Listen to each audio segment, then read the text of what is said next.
This is the Road Back Piano Course, Lesson 4, a free course created with pianists with prior experience or who already know how to read music in mind. Today, I'm showing you 7 ways to practice your major scales. If you've never played a scale, I encourage you to join the 12-week Major Key Challenge first, which is a separate playlist on this channel. I show you the exact fingerings for all the major scales and arpeggios, and also give you free pieces to practice in those keys, even for beginners. But if you have played scales before and are looking for an extra challenge, this is the perfect video for you. I'll demonstrate all 7 scale variations using D major, which has the same fingering as C, G, A, and E major. I also have a free PDF of all the major scales with their variations, including fingerings, for you to download for free. Along with each variation, I give you some practice tips as well. All right, let's begin. The first and easiest scale variation is simply the 1-octave scale, hands together.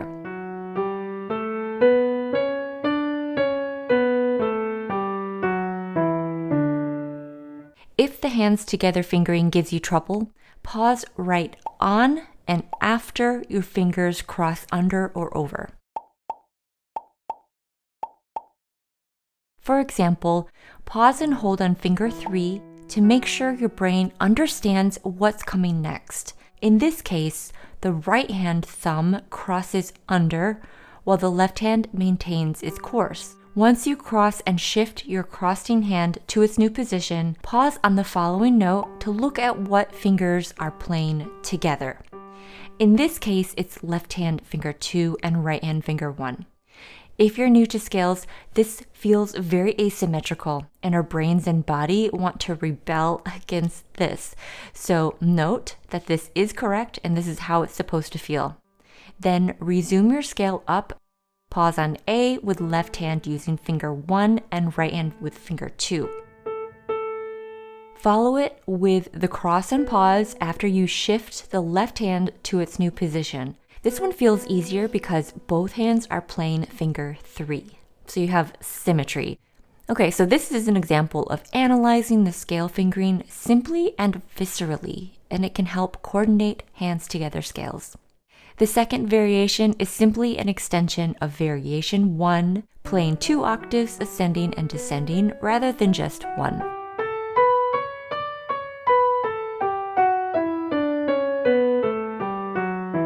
I encourage you to notice each hand individually by playing one louder than the other.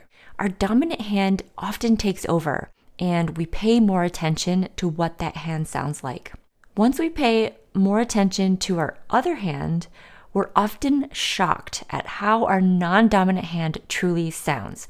So get your non-dominant hand up to speed by practicing it alone, or better yet, with the dominant hand just louder.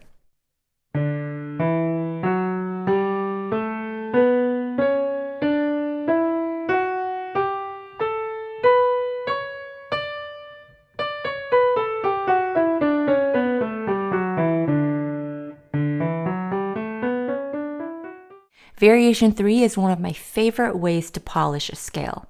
You can do this with a 2-octave scale, but I really recommend using 4 octaves. This variation is a play on accents. First, begin by accenting every second note.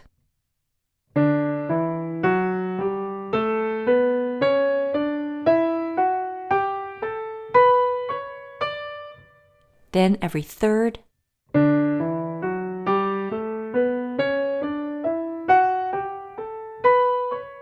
and fourth.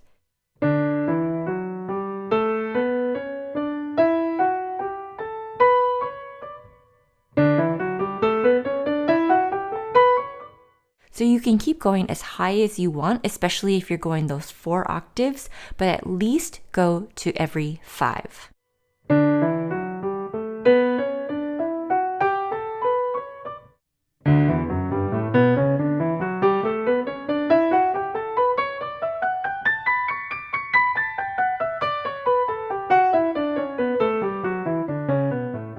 This variation is my favorite for several reasons.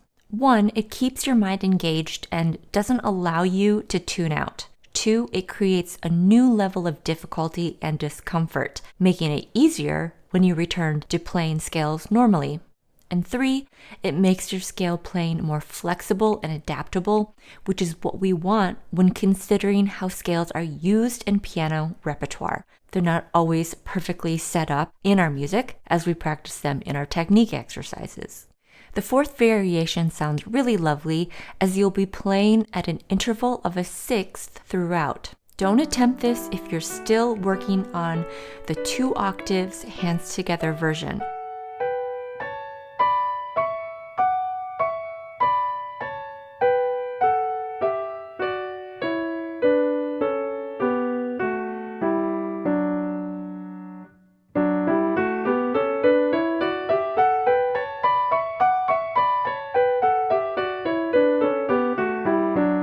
The same tip I gave for variation 2 can be applied here, and you can also practice in rhythms.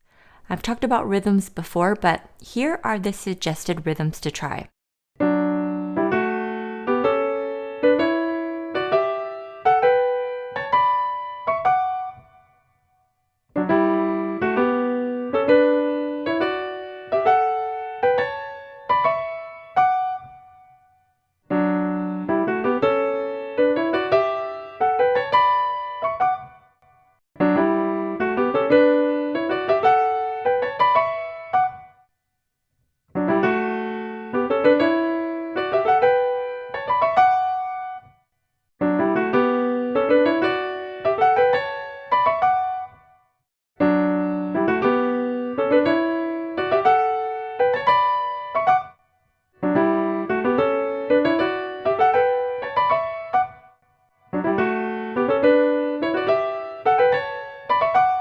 You don't have to practice every rhythm variation, but at least complete a set.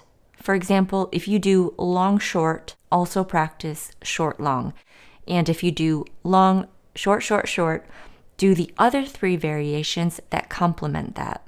The 5th variation is similar to variation 4, but it uses the interval of the 10th.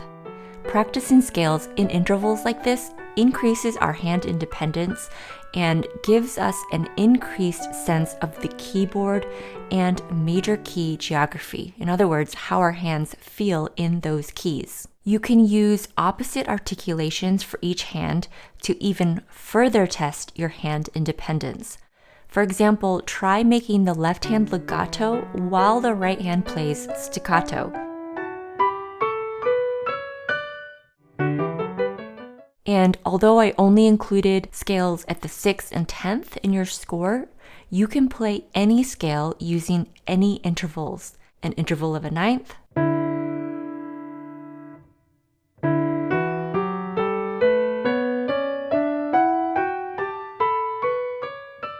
fourth,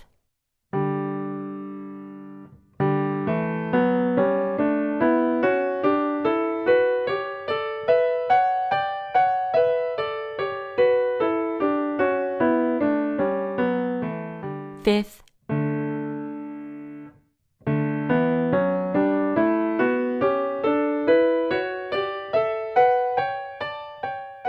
seventh,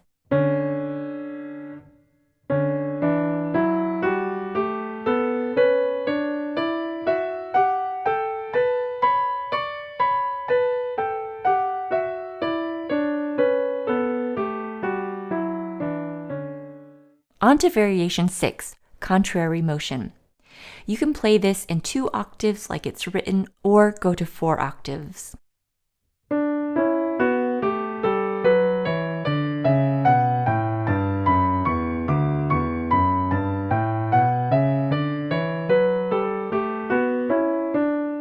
Pick a thumb to play the first note rather than having both thumbs try to play that first note together. Contrary motion scales are easier because the hands cross simultaneously using the same fingers, so we have that symmetry. But to make it more difficult, you could add an extra quick note in every other scale note, like so.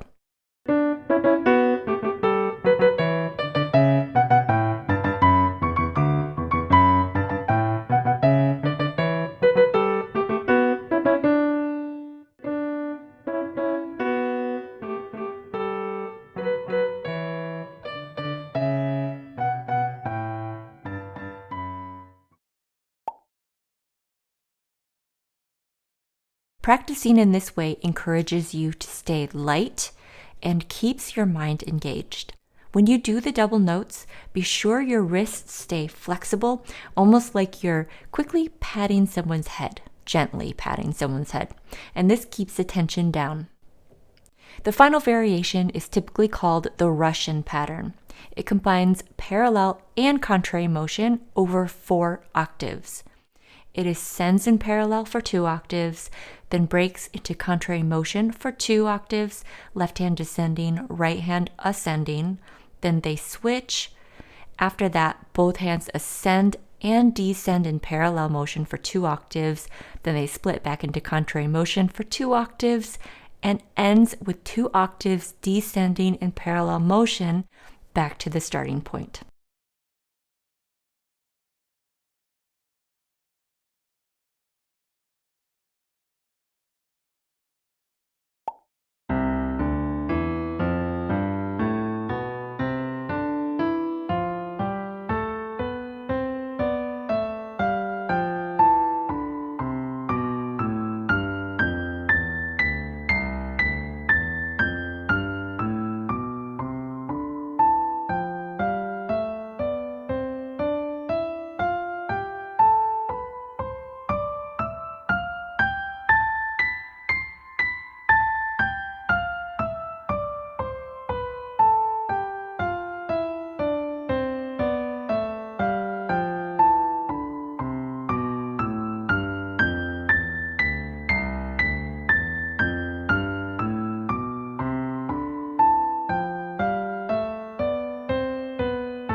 It's fun, but if you're still practicing scales at a snail's pace, this might take a while to get through. You may find it more beneficial and efficient to practice the shorter variations of these scales. Now, these practice tips can be used with any scale variations. Remember, any work put into technique exercises helps you read notes faster and play your pieces better. Most of us are very musical on the inside, but we need to develop the technique to communicate what we feel and hear musically. This week, begin to notice scales in whatever pieces you're playing. They probably appear in shorter, small fragments, but they are there, everywhere. As always, let me know how it's going, and if you have any questions, I'll do my best to answer them in the comments or in upcoming videos.